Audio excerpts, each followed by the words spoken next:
Sudah pasti ampas oposisi ini tidak menerima wacana presiden 3 periode. Kenapa? Karena mereka sadar betul bahwa kalau Undang-Undang 1945 pasal 7 ayat 1 yang mengatur tentang masa jabatan presiden ini diamandemen, dan kemudian Insinyur Haji Joko Widodo maju kembali di kontestasi politik 2024, sudah pasti Insinyur Haji Joko Widodo yang akan kembali unggul dan memenangkan kompetisi politik dan menjadi Presiden Republik Indonesia kembali untuk periode 2024-2029. Mereka sadar betul. Mereka yakin bahwa Insinyur Haji Joko Widodo akan kembali menang. Lah kalau Insinyur Haji Joko Widodo ini maju di Pilpres 2024 dan kembali memenangkan kontestasi politiknya, lantas kapan mereka akan berkuasa? Kapan giliran mereka menjilat nikmatnya kekuasaan?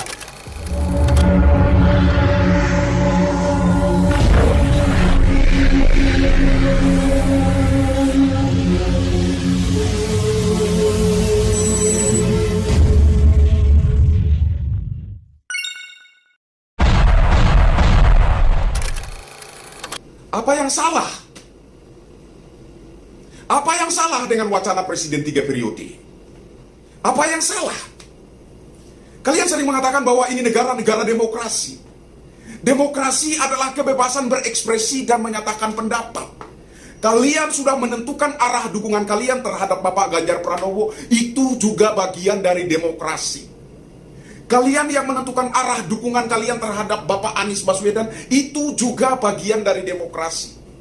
Kalian yang sudah menentukan arah dukungan kalian terhadap Bapak Prabowo, Ibu Puan Maharani, Pak Erick Thohir, Pak Airlangga Hartarto, itu semua adalah bagian dari demokrasi. Dan kami yang menentukan pilihan kami, menyatakan kerinduan kami agar Presiden Jokowi bisa lanjut lagi menjabat sebagai Presiden Republik Indonesia untuk 3 periode, ini juga bagian daripada demokrasi.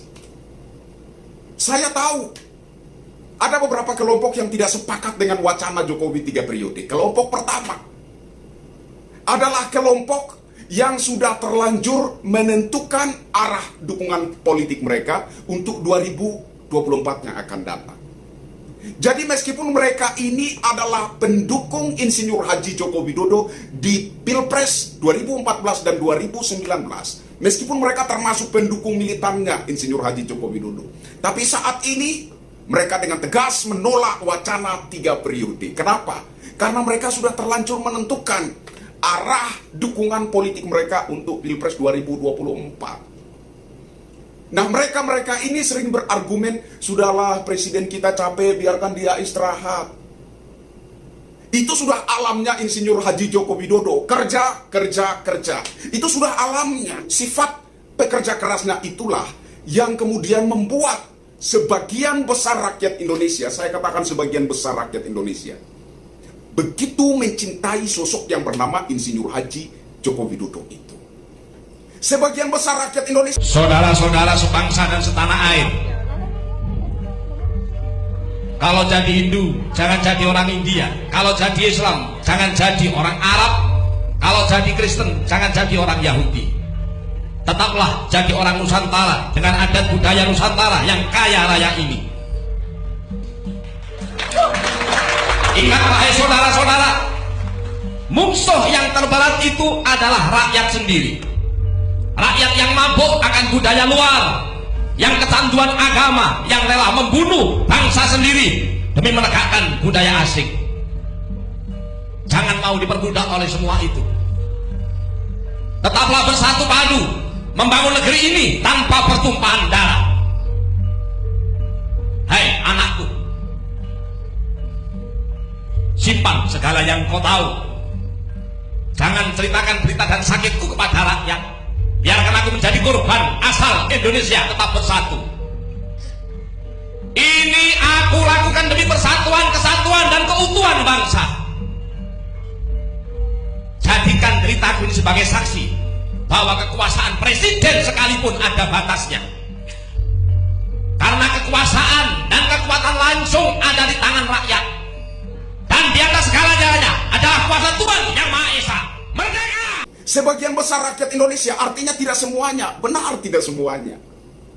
Sebagian besar rakyat Indonesia, dari Sabang sampai Merauke, dari Miangas sampai Pulau Rote, mencintai Insinyur Haji Joko Widodo. Sebagian besar. Dan sistem demokrasi di negara kita adalah suara terbanyak yang harus diterima, harus diakui, dan harus dihormati bersama-sama sebagai suara rakyat. Jadi ketika saya berbicara berangkat dari konsep pendukung Insinyur Haji Joko Widodo, sah ketika saya bicara mewakili rakyat jelata. Karena realitanya memang seperti itu. Faktanya memang seperti itu. Kenyataannya memang sebagian besar rakyat Indonesia hari ini adalah pendukung pemerintahan Insinyur Haji Joko Widodo. Sah ketika saya berbicara sebagai perwakilan suara rakyat jelata. Nah, kalau kelompok oposisi, saya sering membantah mereka. Kalau oknum-oknum dari kelompok oposisi tidak sah ketika berbicara mengatasnamakan rakyat. Ketika mengklaim mendapat mandat dari rakyat, tidak sah. Kenapa? Karena mereka adalah oposisi. Oposisi tidak berhak berbicara atas nama rakyat.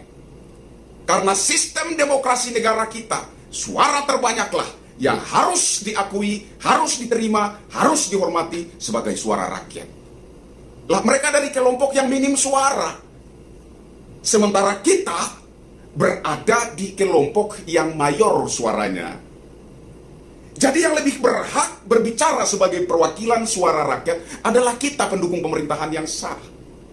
Karena sudah terbukti 2014-2019 mayoritas rakyat Indonesia ini telah menjatuhkan pilihannya, menyerahkan mandat dengan tulus ikhlas kepada Insinyur Haji Joko Widodo sebagai pemegang tampuk kepemimpinan bangsa Indonesia. Sah ketika kita berbicara sebagai perwakilan suara rakyat. Nah, kelompok kedua, tadi kelompok pertama. Kelompok pertama yang tidak mendukung, tidak sepakat wacana presiden 3 periode adalah kelompok yang juga mendukung Insinyur Haji Joko Widodo di 2014, 2019, tetapi saat ini mereka tidak mendukung wacana presiden 3 periode karena mereka sudah terlanjur menentukan sikap politik mereka. Kelompok kedua yang tidak mendukung wacana presiden 3 periode sudah jelas kelompok oposan. Atau yang biasa saya sebut ampas oposisi. Jadi saya katakan mereka ampas oposisi, bukan oposisi tapi ampasnya oposisi. Kenapa? Karena kampanye 2014 sudah lewat, kampanye 2019 sudah lewat, tapi mereka tetap eksis sampai hari ini. Kenapa? Karena mereka adalah ampas oposisi. Kalau oposisi, ayo kita berargumen, ayo kita beradu di masa-masa kampanye. Tapi setelah sudah secara sah negara ini memutuskan siapa pemimpinnya, maka hilanglah oposisi itu. Yang ada harus rakyat Indonesia. Harusnya seperti itu. Tapi meskipun masa kampanye sudah lewat, negara ini sudah secara sah menentukan siapa pemimpinnya, mereka terus saja beroposisi. Itulah kenapa saya menyebut mereka ampasnya oposisi. Sudah pasti ampas oposisi ini tidak menerima wacana presiden 3 periode. Kenapa? Karena mereka sadar betul bahwa kalau Undang-Undang 1945 pasal 7 ayat 1 yang mengatur tentang masa jabatan presiden ini diamandemen dan kemudian Insinyur Haji Joko Widodo maju kembali di kontestasi politik 2024, sudah pasti Insinyur Haji Joko Widodo yang akan kembali unggul dan memenangkan kompetisi politik dan menjadi Presiden Republik Indonesia kembali untuk periode 2024-2029. Mereka sadar betul. Mereka yakin bahwa kalau konstitusi ini diamandemen dan Insinyur Haji Joko Widodo maju kembali di Pilpres selanjutnya, mereka yakin bahwa Insinyur Haji Joko Widodo akan kembali menang. Lah kalau Insinyur Haji Joko Widodo ini maju di Pilpres 2024 dan kembali memenangkan kontestasi politiknya, lantas kapan mereka akan berkuasa? Kapan giliran mereka menjilat nikmatnya kekuasaan? Mereka menyadari ini, sehingga mereka tidak akan mendukung wacana presiden 3 periode. Mereka juga kepengen berkuasa, udah kebelet, udah nggak sabar. Di era pemerintahan Insinyur Haji Joko Widodo dari 2014 hingga hari ini, mereka terpojok, mereka tersudut, mereka jauh dari kekuasaan, manisnya kekuasaan, nikmatnya kekuasaan tidak mereka rasakan. Sehingga mereka juga kepengen cepat-cepat berkuasa, kebelet sudah nggak tahan. Wajar jika mereka tidak mendukung wacana presiden 3 periode. Mereka ini sering menekankan kondisi bangsa, kondisi negara. Utang semakin besar, kata mereka. Utang negara semakin membengkak, meroket. Negara ini sedang menuju kehancuran.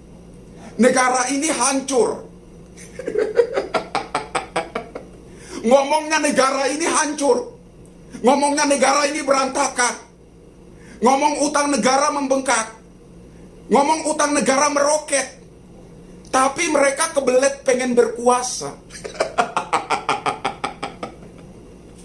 Kalau kalian mengatakan bahwa negara ini hancur, kalau kalian mengatakan negara ini carut marut, kalau kalian mengatakan bahwa kondisi negara saat ini tidak sedang baik-baik saja, semestinya kalian takut menjadi penguasa. Rakyat Indonesia, masyarakat kecil belum mengerti makna kemerdekaan. Berkenan di hati Bapak.